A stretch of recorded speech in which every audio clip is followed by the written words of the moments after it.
y avait en Afrique, au pays Bamoun, des objets d'art qui témoignaient de la culture relativement élevée et pour une large part, unique en son genre, des Bamoun.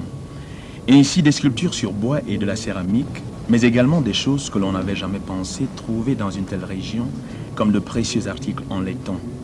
Cependant, tandis qu'en Allemagne, nos musées regorgeaient de plus en plus de cet art, nos connaissances des créateurs de ces trésors restaient lamentables.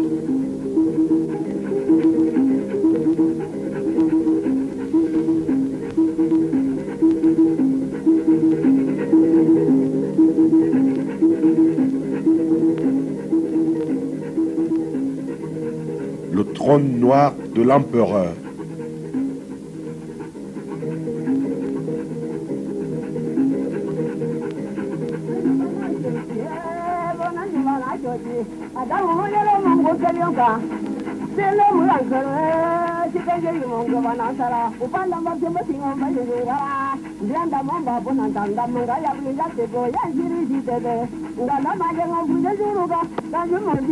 En 1892, alors que j'étais capitaine dans les massifs montagneux au nord du Cameroun, notre fidèle ami Garriga, le chef Bali, ce vieil homme sagace, nous signala à plusieurs reprises l'existence à l'est du pays d'un puissant souverain et de sa grande cité, Fumban.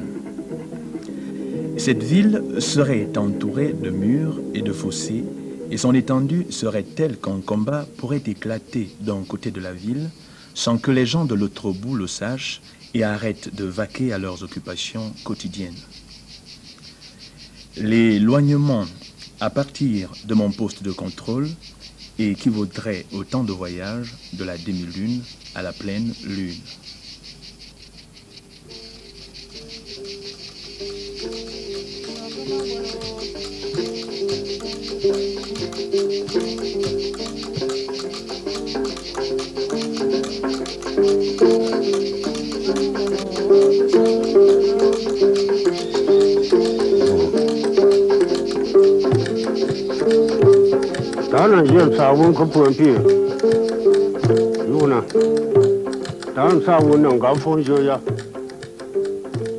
Laissez-moi vous raconter quelque chose.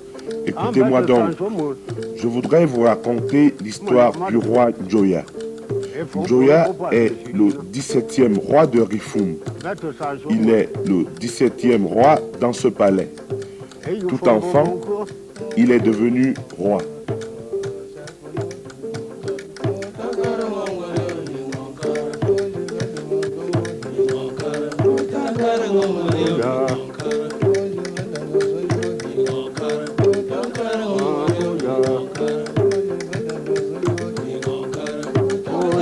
Moi, Njoya, suis le fils de Sangu Nguguru.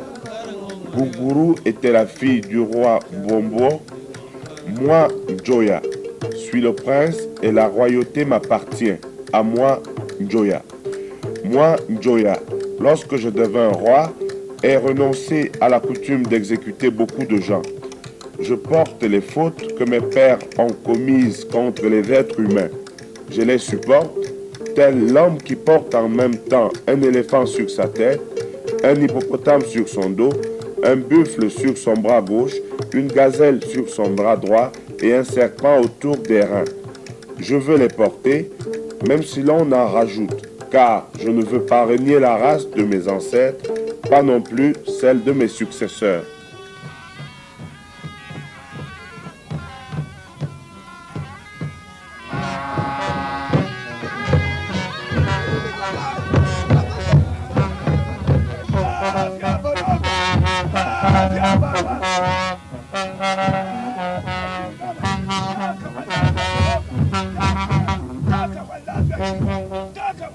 Fils du soleil et de la lune, lion indomptable, toi dont le sang appartient au grand de ce monde, le soleil s'est levé avec toi. Il éclaire tes pas et ton peuple qui se trouve près de toi et t'aime. Sa Majesté El Hadj Seydou Njimolu, sultan des Bamoun, fils et héritier du roi légendaire des Bamoun Njoya Ibrahim, sur le chemin du retour de la prière du vendredi, dans la grande mosquée vers son palais, au milieu du quartier royal.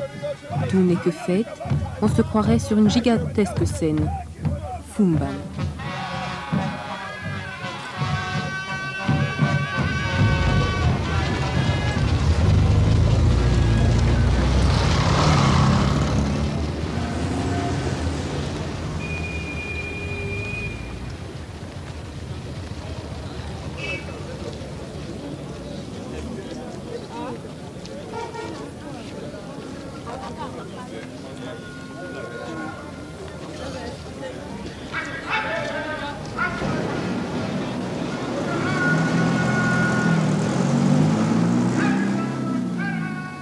Fumban, capitale de l'actuel royaume Bamoun, un siècle après qu'un officier de la coloniale avait entendu parler pour la première fois de l'empire mythique du roi Njoya dans le Grassfield camerounais.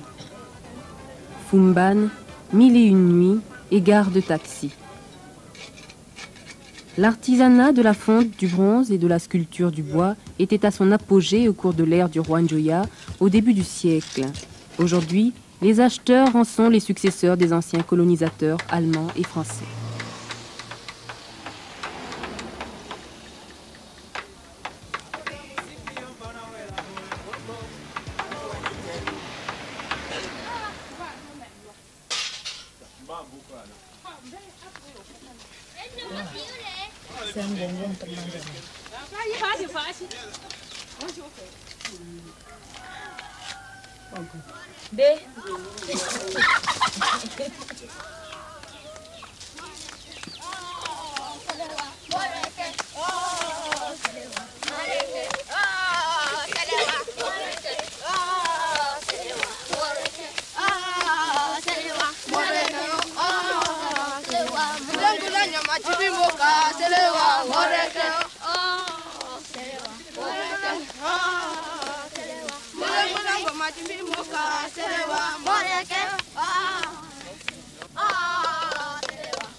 Une royauté africaine en 1984.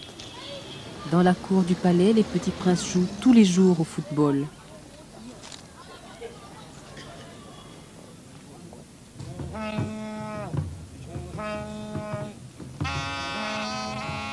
Un palais de l'époque allemande en Afrique.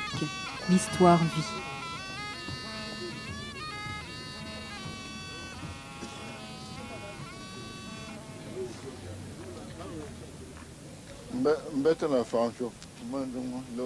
Je suis le 18e roi de la dynastie.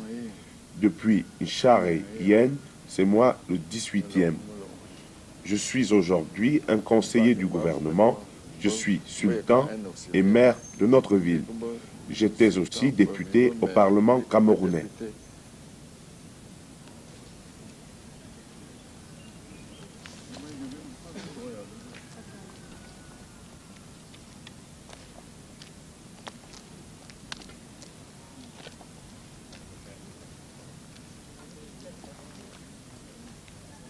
Le sultan avec les femmes.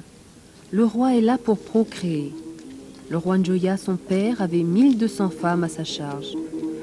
Le palais est le cœur du royaume. Les femmes du roi ont souvent une grande influence. La reine-mère peut prendre part au gouvernement. Les fleurs du pays vivent dans leur propre quartier, à la cour. Aucun homme n'a le droit de pénétrer dans le village des femmes.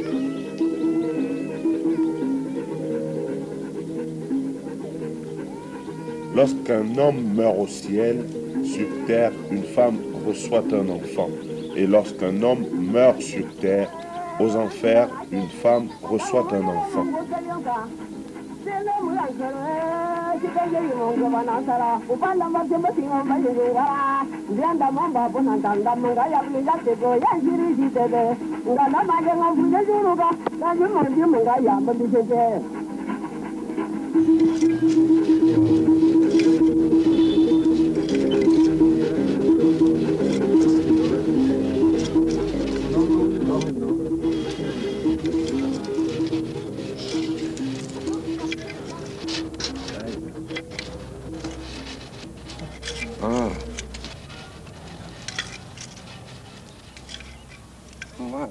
Je suis une des dernières femmes du roi Njoya.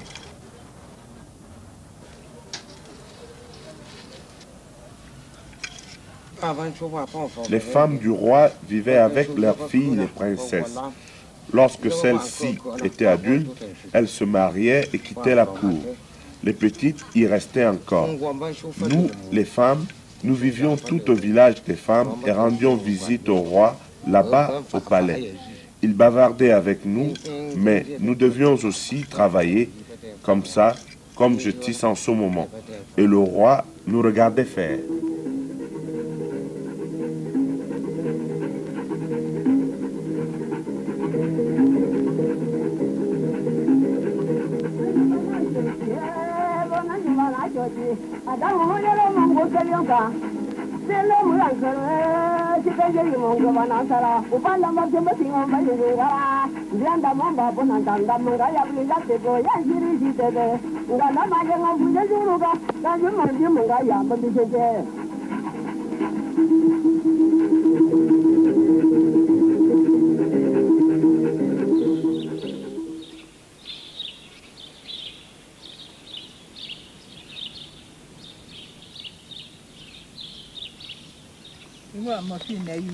Là, c'est moi avec la mère qui m'a mise au monde.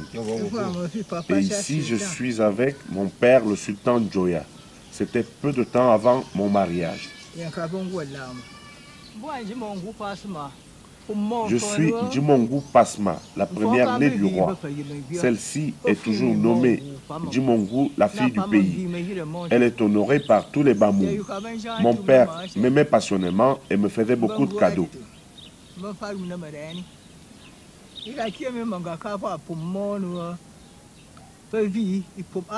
Là, mon père prend mon premier enfant dans ses bras, car c'est son premier petit enfant qu'il a vu de ses yeux. Père était grand et trapu. Sa peau était claire, ni noire ni blanche.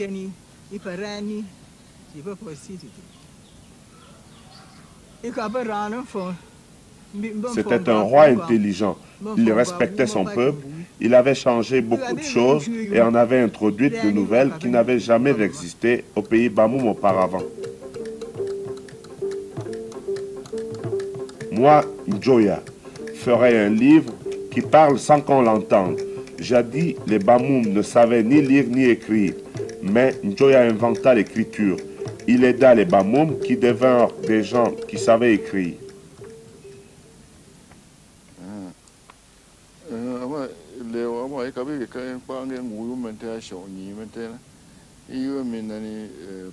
Une fois que Père eut accompli beaucoup de choses pour l'évolution du pays, il se rappela que son peuple était encore inculte car il n'y avait pas d'écriture dans son royaume.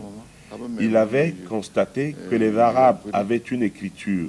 Il se demanda comment cela serait possible que les Bamoum aient aussi leur écriture. Ainsi, il fit un rêve. Dans ce rêve, quelqu'un lui donna une planchette et lui dit de dessiner une main d'homme sur la planchette, de laver le dessin et de boire l'eau utilisée au lavage. La consommation de cette eau devait ouvrir son esprit et tout lui viendrait spontanément. Il agit comme on le lui avait dit dans le rêve et le lendemain, il pria tous les notables de venir chez lui et leur dit que chacun devrait apporter son petit dessin pour qu'on puisse concevoir un système d'écriture.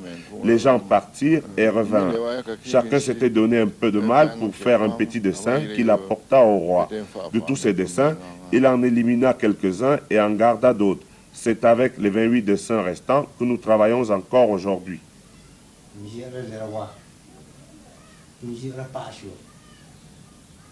J'ai appris cette écriture et j'ai aussi appris à tisser.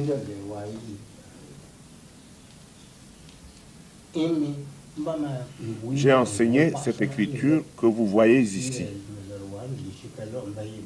Le roi voulait, par cette écriture, unifier les dialectes des gens de son royaume. Njoya a construit 40 écoles dans lesquelles l'on apprenait à lire et à écrire.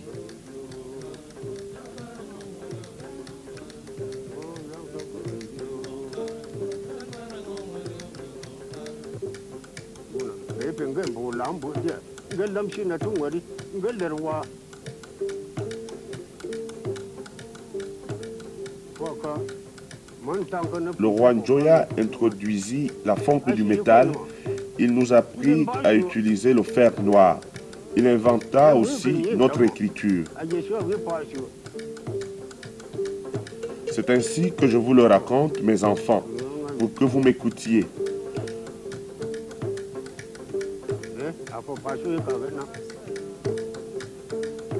Njoya nous a aussi appris à tisser. Il produisait des étoffes. Plus personne n'allait nu. Voyez donc, vous connaissez ces livres.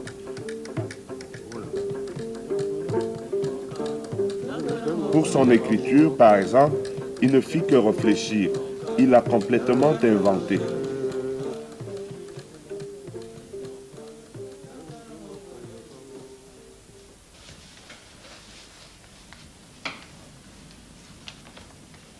L'ancien notable Njifefen enseigne encore l'écriture Shumon que Njoya avait inventée pour son peuple.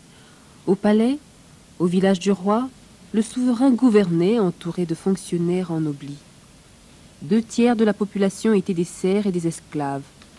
Le despote libéral Njoya avait cependant choisi certains de ses plus fidèles conseillers parmi les esclaves. Les citoyens payaient l'armée et les corporations au moyen de tributs versés à la cour. Au plus haut rang, c'est le roi. Il possède tous ses sujets. C'est lui qui anoblit les gens. Après le roi viennent l'incom, ses conseillers, avec lesquels il établit les principes de base de la politique du pays Bamoum. Ensuite, l'incom Chunchut, c'est-à-dire les nobles serviteurs du palais. Puis les manchut, d'autres serviteurs. Les nobles et les princes sont divisés en 2 grandes sociétés. Ils sont comme des partis politiques, mais tout ce qui s'y passe reste secret. Les sociétés secrètes ont des masques et une musique. Une de ces sociétés, c'est Nguri. Elle appartient au prince. Une autre, Mbansier, appartient aux nobles serviteurs du roi. Une 3e société, Mutungu, est subordonnée au roi, mais le roi est également soumis au Mutungu, car cette société secrète, masquée, veille à la justice dans le pays et promulgue les lois.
Les masques, désarroi, peur et puissance, une vision d'horreur.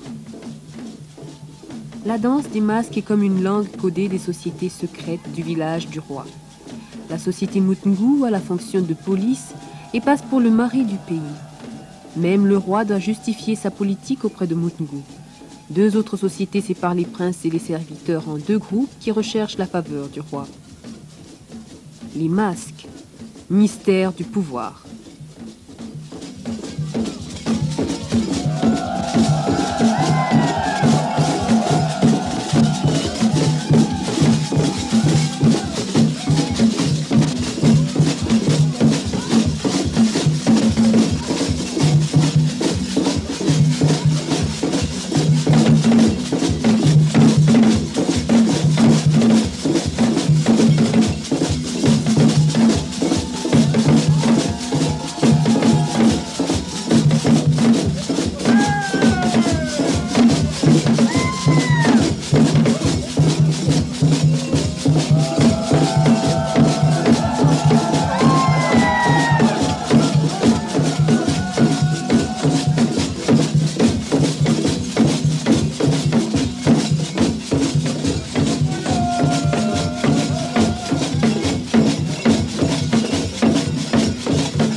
Personne n'a le droit de passer devant le roi sans s'incliner avec déférence.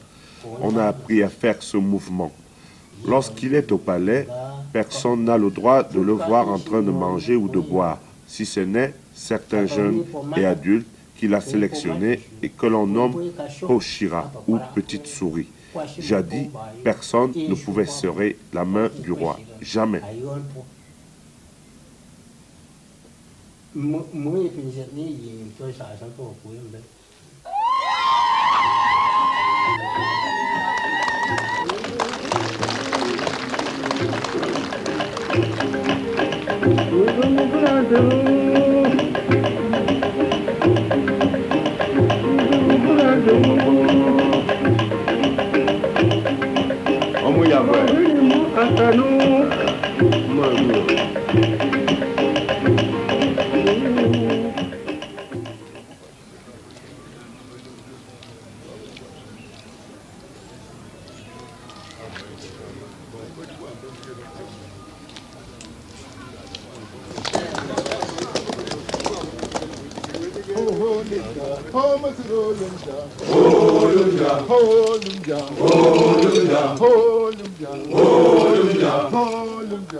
Bamoum, toi, peuple de guerriers, né de la longue et sanglante fusion des races, tes explorateurs sont en chemin.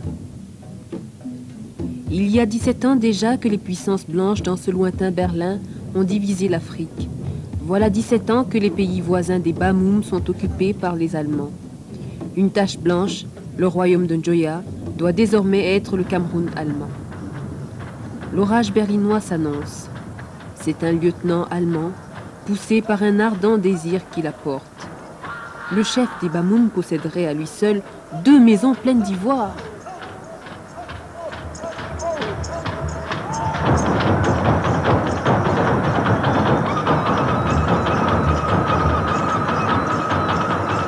Le 20 juin 1902, je partais de Banyo avec 25 soldats, 20 porteurs et 3 Aoussa destinés au capitaine Ramsey.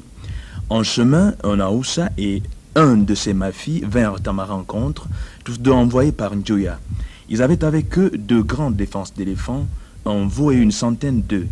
Njoya me fit dire qu'il aurait bien voulu venir aujourd'hui à ma rencontre, mais que sa mère le lui aurait déconseillé. J'aurais pu croire en effet qu'il voulait la guerre. C'est donc son peuple qui irait à ma rencontre et lui, le roi, me rencontrerait le lendemain avec très peu de personnes. À 7h40, à ma montre, je franchis la porte de la ville. À 9h, le sultan et quelques personnes vinrent à ma rencontre sur une place. Signé Sandrock, chef d'expédition. L'eau suit son cours et ne s'arrête pas.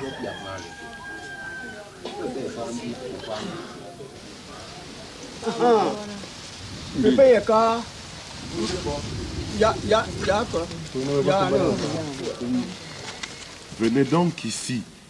Levez-vous donc.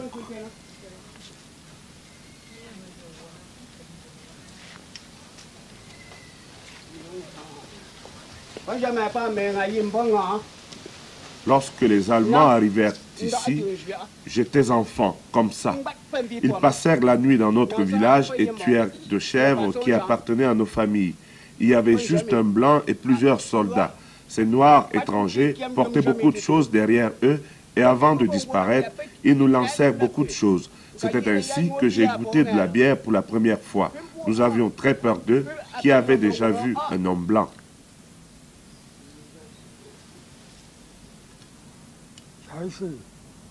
Je m'appelle Andreas. Quel âge as-tu? Où es-tu né? Je suis né en 1885. En 1885, les Allemands sont venus le 6 juillet 1902.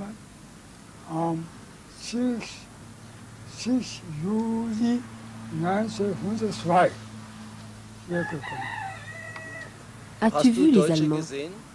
Oui, j'ai vu des Allemands, 3 officiers.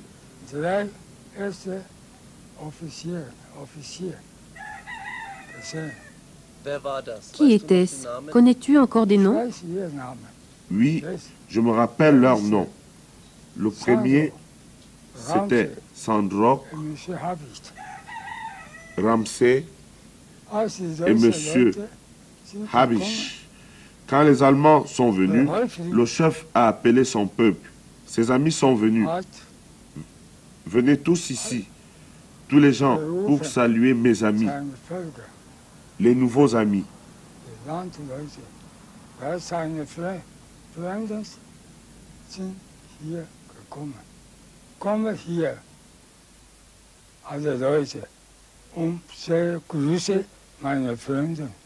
Neue Freunde.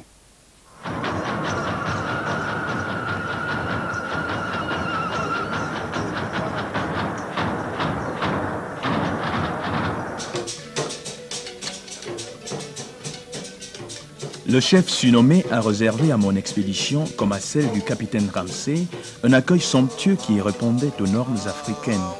Njoya se distingua par une attitude remarquablement modeste, intelligente et discrète. Il a souligné sa soumission totale à la souveraineté allemande et souhaite conserver les couleurs allemandes. De Bagno, je lui enverrai d'abord un petit drapeau, puis je ferai une demande auprès du gouvernement impérial de Buea pour lui en obtenir un plus grand. Signé Sandrock, chef d'expédition.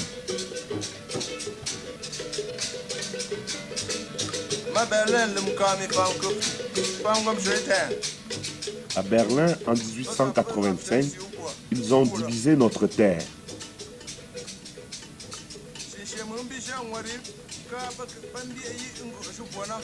Personne de nous ne demandait pourquoi ces gens voulaient notre misère.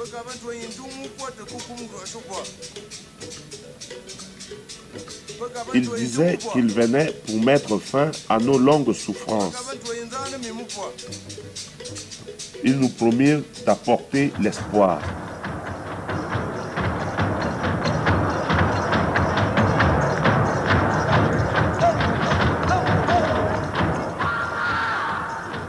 Moi, Njoya, tint ces propos. Les gens qui cherchent à pratiquer le commerce avec les Blancs sont des insensés. Ils ne réfléchissent pas assez. Tous les Peuls et Haoussa peuvent se rendre à la Mecque, mais s'ils font la guerre aux Blancs, ceux-ci sont capables de tous les vaincre en 3 heures. Les Blancs dépassent 10 000 fois les Noirs en force et en stratagème.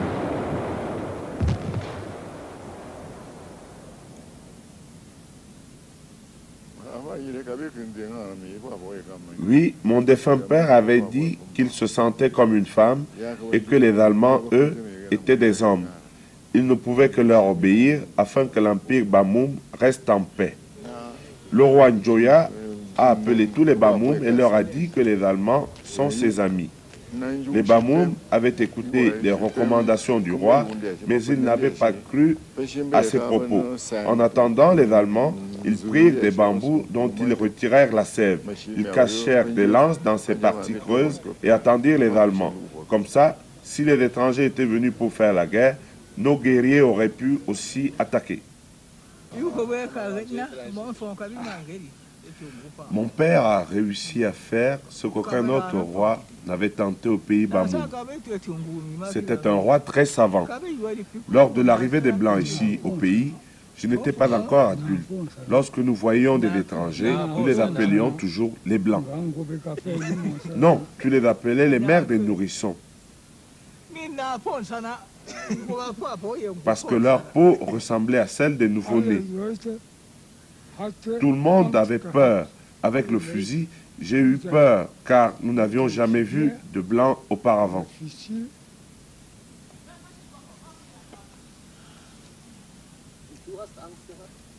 Ich auch.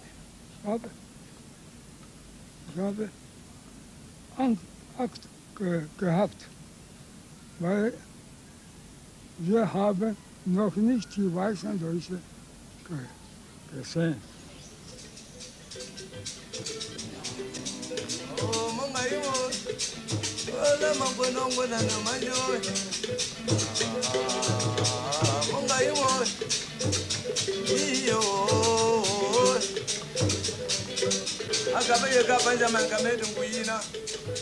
Lorsque les Allemands arrivèrent, le roi Njoya des Bamoum avait dit « S'ils prennent un œuf sur le marché sans le payer, ne dites rien. Vous les Bamoum ne devez rien faire. Moi, Njoya, réglerai ça tout seul. »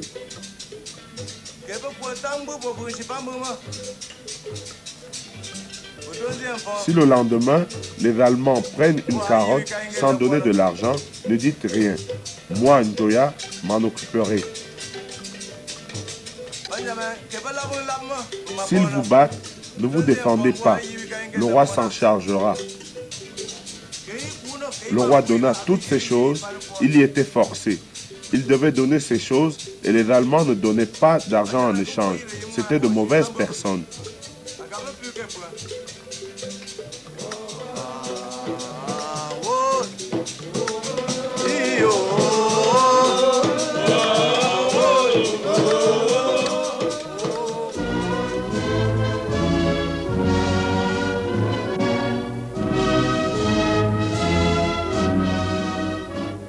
L'Afrique aux Africains, mais les Africains à nous. Les Allemands s'établissent d'abord à l'extérieur du pays Bamoum. Le roi passe pour un allié et un ami de l'empereur. Mais Njoya ne veut pas avoir d'étrangers dans son pays car 2 rois ne peuvent pas régner dans un empire. Njoya commence à comprendre, il n'est plus tout seul. Les dossiers des administrateurs militaires parlent de châtiment et de pacification car il naît parmi le peuple un sentiment de révolte contre la politique de l'empereur et du roi. Le chef des Bamoum Njoya est beaucoup plus doué que la moyenne des nègres et fait preuve d'une grande loyauté. Toutefois, pour différentes raisons, il a besoin d'une plus grande surveillance que celle qui lui fut accordée par la garnison de Bamenda, située à 5 ou 6 jours de marche. Njoya a l'ambition de s'adapter aux principes économiques européens et de rendre son peuple productif. Le nombre des ouvriers travaillant pour ces plantations s'élève à environ 3000 par an.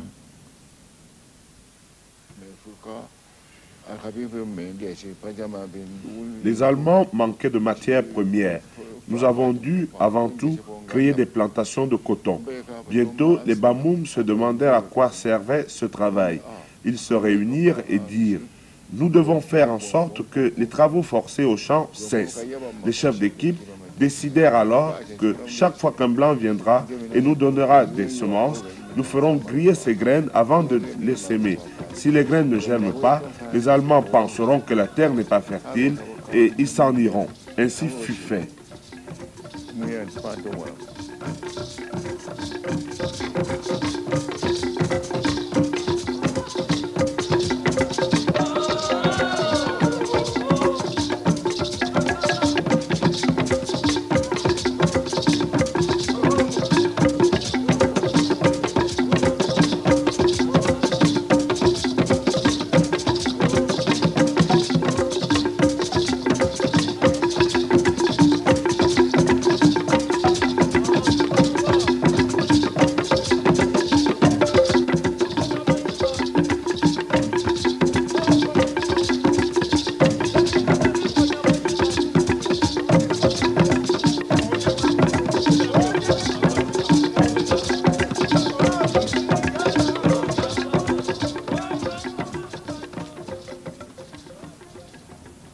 Ce temps-là, la civilisation frappe les Bamoum au visage.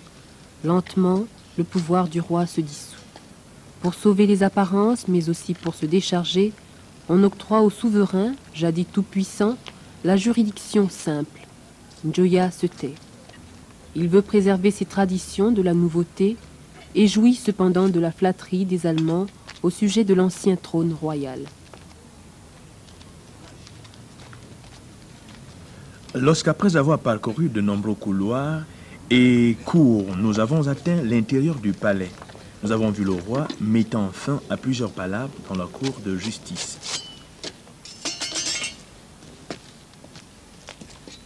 Assis sous le toit en auvent d'une salle à colonnes, il se faisait expliquer les cas par les juges.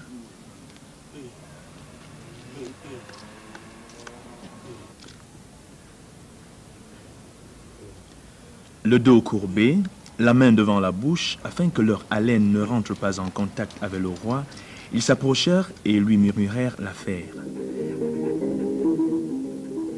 Les parties assis ou debout, étaient groupés dans la cour.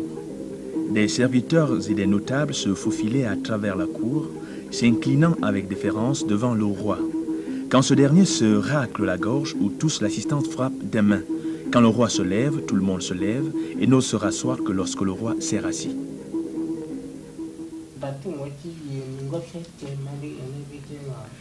Il était interdit, ne serait-ce que de s'approcher du trône royal Manduyenu, sauf si tu étais un serviteur du roi qui s'occupait de ce trône. Un Allemand vint et voulut saluer le roi, mais il lui serra la main. Les Bamouns se mirent en colère. Comment le roi pouvait-il serrer la main à cet esclave? Mais le roi apaisa la foule. Lorsque les Bamouns se mirent en colère, il y eut encore d'autres histoires. Le roi avait tout fait pour apaiser la foule en disant que les Allemands étaient ses amis.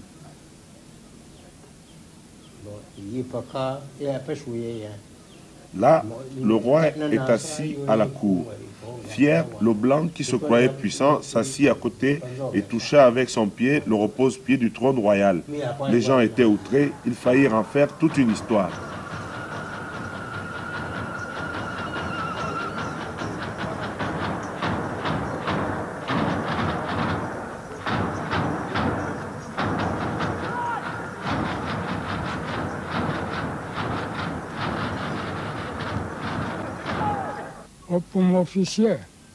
L'officier blanc fit un pas de travers et tomba dans la boue. Le roi voulut être poli et en cachette, il recouvrit son propre costume de boue. Quand ils arrivèrent ensemble à la cour, ce blanc s'assit sur le trône. Un Bamoum vit que le blanc s'était assis sur le trône et il prit son couteau. Le roi le calma et lui dit qu'il ne devait pas agir comme les gardes du corps qui criaient en s'énervant. « Que fait ce type sur le trône ?» Le roi répondit que son invité était un fou et qu'il avait le vertige quand il voyait tant de gens.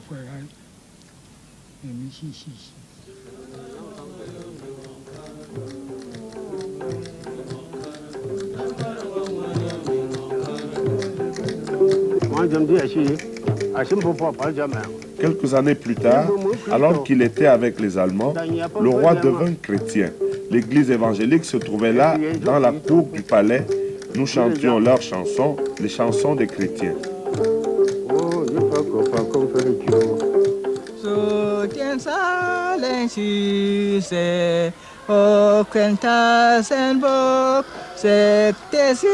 Maria, in Betaniendo, si evega husten sultan Jesu salva.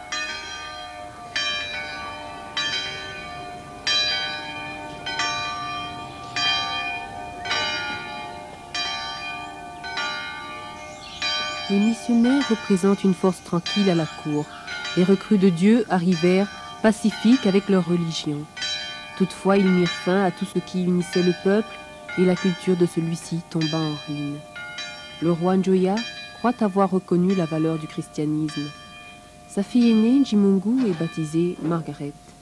Elle va à l'école avec Andreas Mubanga. Plus tard, Andreas sera lui-même instituteur dans cette école. Le roi secrètement reste musulman et il crée sa propre version du Notre Père. Dieu trône au ciel.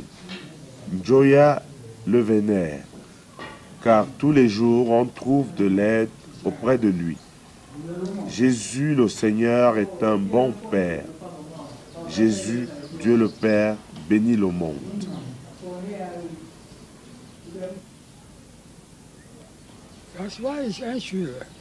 C'est moi, écolier. J'étais élève ici. J'étais ici en 1906. Le chef Njoya nous a envoyés. Nous avons appris à lire, à écrire, à chanter, à compter.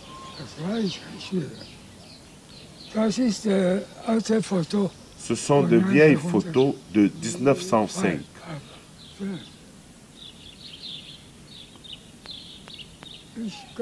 Je peux montrer Njimungu.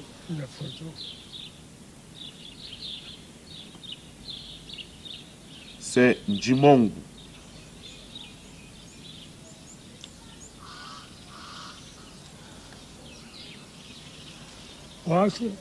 C'est toi.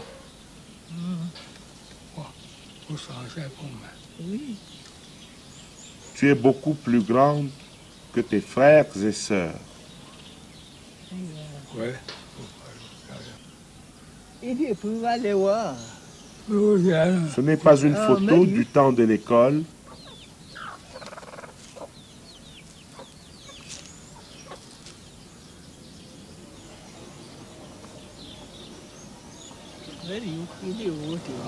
Je reconnais cette personne. Ce n'est pas toi?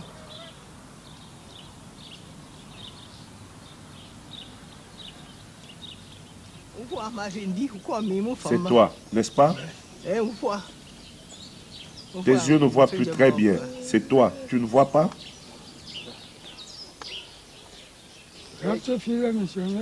Nous avons eu beaucoup de missionnaires. Je peux raconter ça. Monsieur Goering, Monsieur Geprex, Monsieur Oyar, Monsieur Moldenauer, Monsieur Schwartz.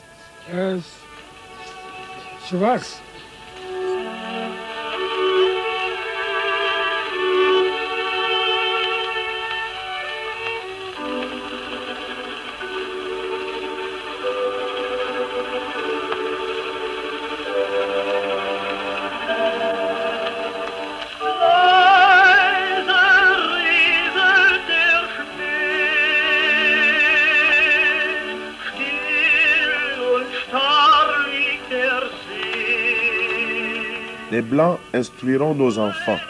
Ils leur donneront des conseils salutaires et leur montreront comment l'on parvient à la sagesse, comment l'on devient fort et riche. Moi, Joya, j'ai dit aux gens de réfléchir aux raisons de la venue des Blancs. Ils sont venus pour aider les Noirs. Ils dirent « Debout, nous irons aider les Noirs pour qu'ils deviennent aussi sages que nous, les Blancs. »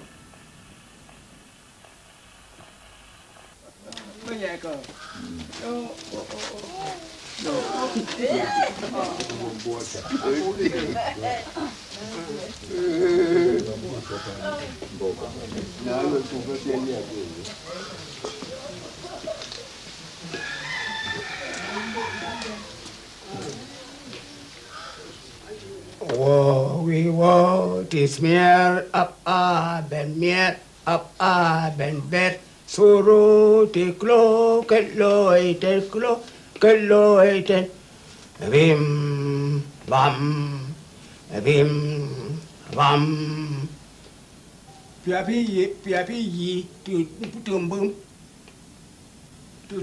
Nous connaissions l'empereur Guillaume, le roi des Allemands. Son visage était sur les pièces de monnaie.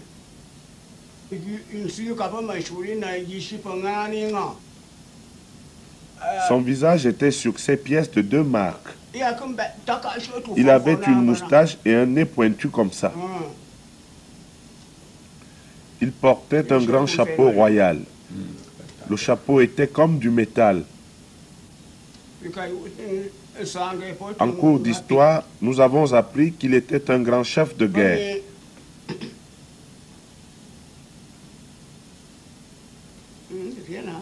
Mais dis aussi quelque chose, toi. J'ai tout oublié. Et puis, il est à toi.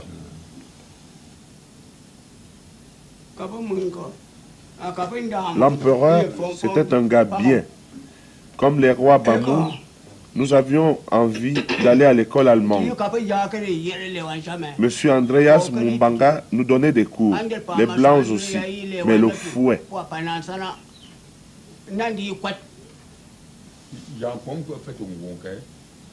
Beaucoup de gens dans ce pays évitaient l'école allemande par peur du fouet.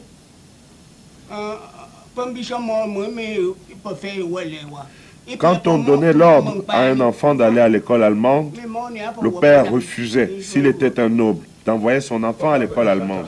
Il préférait y envoyer le fils de son esclave à cause du fouet. De loin, ils paraissaient vraiment dignes. La seule chose que nous n'aimions pas chez eux, c'était que tu devais t'allonger et qu'ils te battaient si tu avais mal agi. Ou ils te donnaient des gifles, mais de vrais gifles. tu en devenais sourd. Si pour une raison ou une autre, tu avais tort, tu devais tendre les mains et il te les frappait. Et il te les frappait. Il te frappait les mains. Soit il te frappait les mains, soit il te bottait le derrière. Il m'appelait en criant.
Mon aide au peuple Bamoun est inépuisable.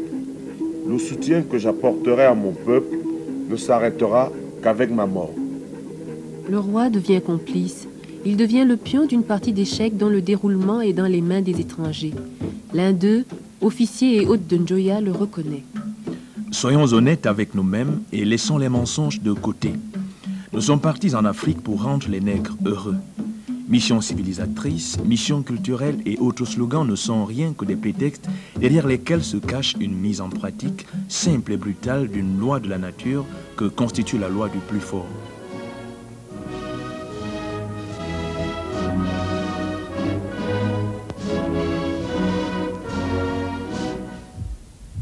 Les militaires offrent volontiers à leur sultan des uniformes multicolores en provenance de Berlin et de la Bavière. Ils espèrent quelque chose en retour. Mandou Yenou, ce trône majestueux est convoité depuis des années par les directeurs des musées d'ethnologie de Leipzig, Stuttgart et Berlin. Le directeur du musée de Berlin écrit en Afrique à l'un de ses fournisseurs préférés, le chef de l'administration militaire. Très cher capitaine Glauning, désormais la chasse à l'original du trône Bamoum va commencer. Je voudrais vous confier la chose suivante.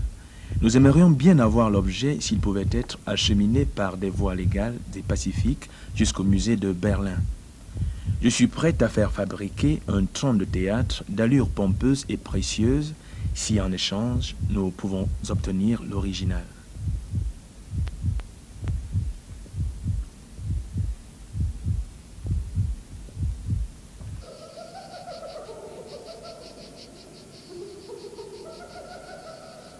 Les Bamoum avaient peur des Blancs. Que fallait-il faire pour être en bon terme avec eux?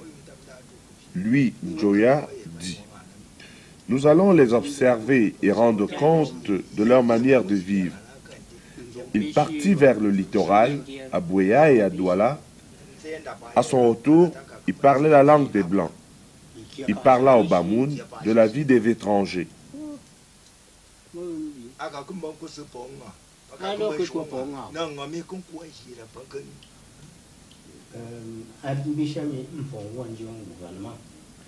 Le roi Njoya devait rendre visite au gouverneur dans la capitale Buea. Il partit avec ses soldats et emporta beaucoup de choses précieuses. Jadis, l'ivoire représentait un beau cadeau. Il prit aussi le trône royal pour l'offrir à l'empereur.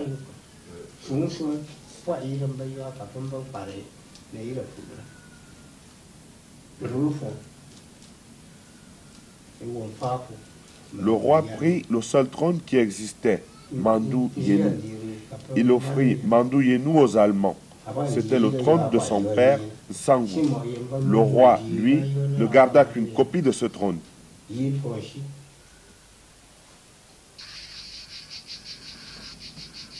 Le palais perd le symbole précieux de sa puissance, mais le peuple n'en sait rien. Malgré la résistance de ses conseillers et après une longue hésitation, le roi Njoya finit par écouter ses nouveaux amis, les missionnaires, et emporte le trône Bamoun vers cette lointaine côte. Lui, héritier des conquérants, est parti voir ses maîtres dans la capitale de la colonie à l'occasion de l'anniversaire de l'empereur allemand. Njoya veut obtenir des armes de la part du gouverneur. Il cherche des preuves de confiance chez les Allemands. Le roi se réclame du soutien au gouverneur contre l'encerclement économique, contre les commerçants allemands qui profitent abusivement du commerce intermédiaire avec les marchandises des Bamoun. Le roi paiera de sa fierté. Les cadeaux que sa caravane apporte à l'empereur pourraient remplir tout un musée au cœur de l'Europe.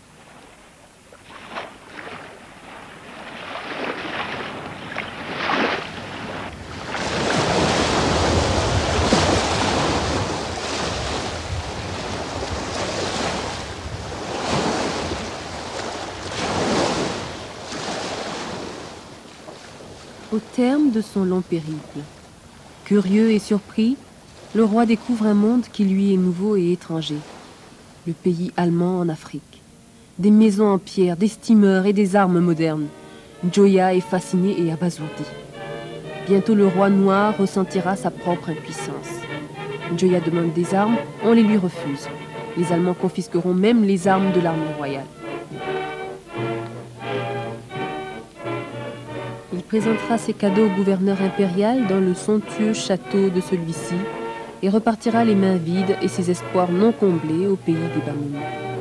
Le trône de son père terminera dans un musée berlinois.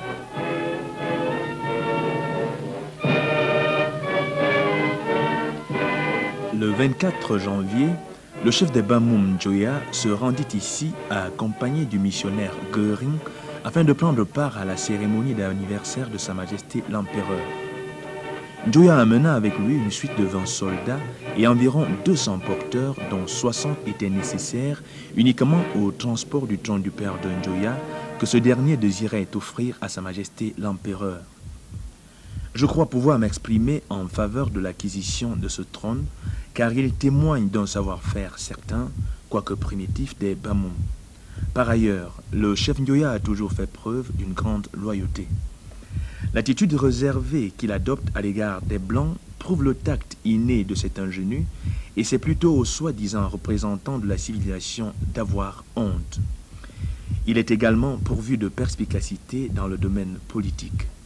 Il souligne à chaque occasion qu'il n'est venu sur la côte ni pour la mission, ni pour les commerçants, mais uniquement pour témoigner de son dévouement à Sa Majesté l'Empereur et au gouvernement allemand.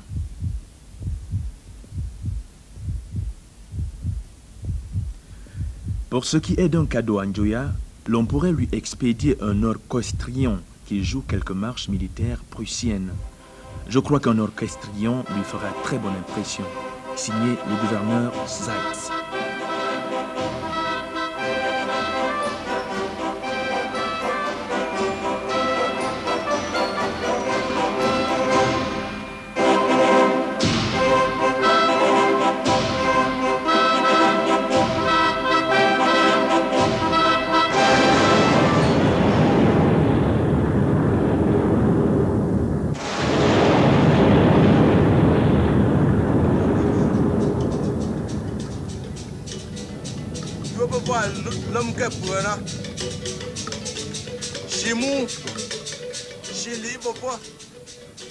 Délivrez-nous des mains des Allemands. Les Allemands sont des gens ténébreux. Ce sont des menteurs qui troublent continuellement les gens. Je souhaite que la rosée rafraîchisse mon pays et que les Allemands, comme toute chose impure, soient rejetés. Il arrive une histoire qui crée des problèmes aux gens. Quand le feu te brûle les pieds, peux-tu encore dormir?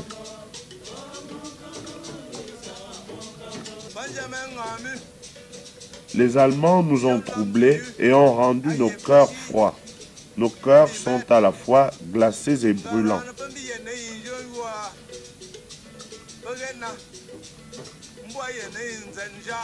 Si un sage pouvait voir ce qu'ils ont commis, ce serait beaucoup plus que ce que l'on peut porter sur la tête. Moi et mes serviteurs espérons être arrachés des mains des Allemands.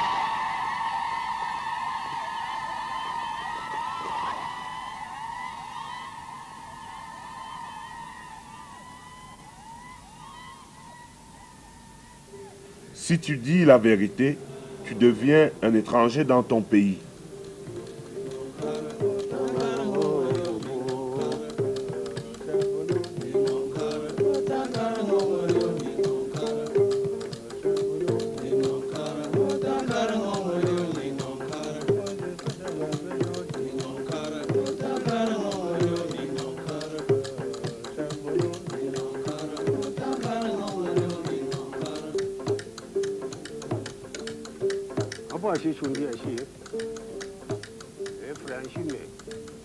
Plus tard, les Français arrivèrent.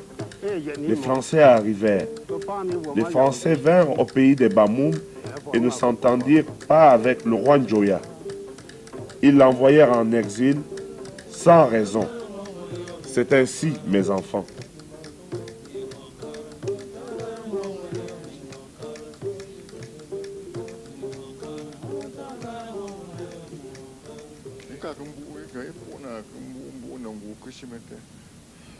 Mon père a combattu de toutes ses forces et malgré sa force, il a été vaincu.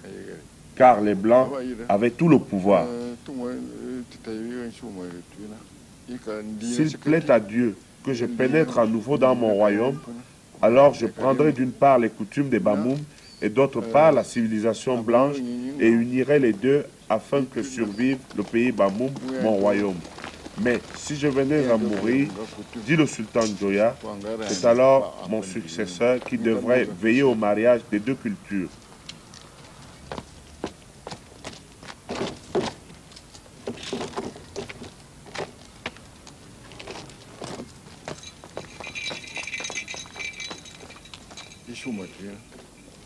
Heureusement, c'était moi l'héritier et j'ai repris ses paroles mot pour mot.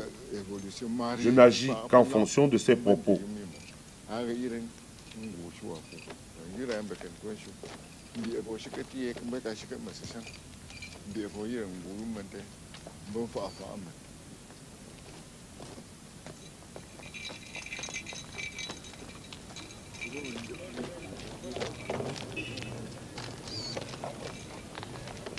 Plus tard, vers la fin de sa vie, lorsque les choses se détériorèrent, le roi Njoya dit lui-même qu'il croyait avoir tenu les Bamoum dans sa main, les avoir même mis dans un sac. Mais lorsqu'il l'ouvrit, il n'y avait plus personne dedans.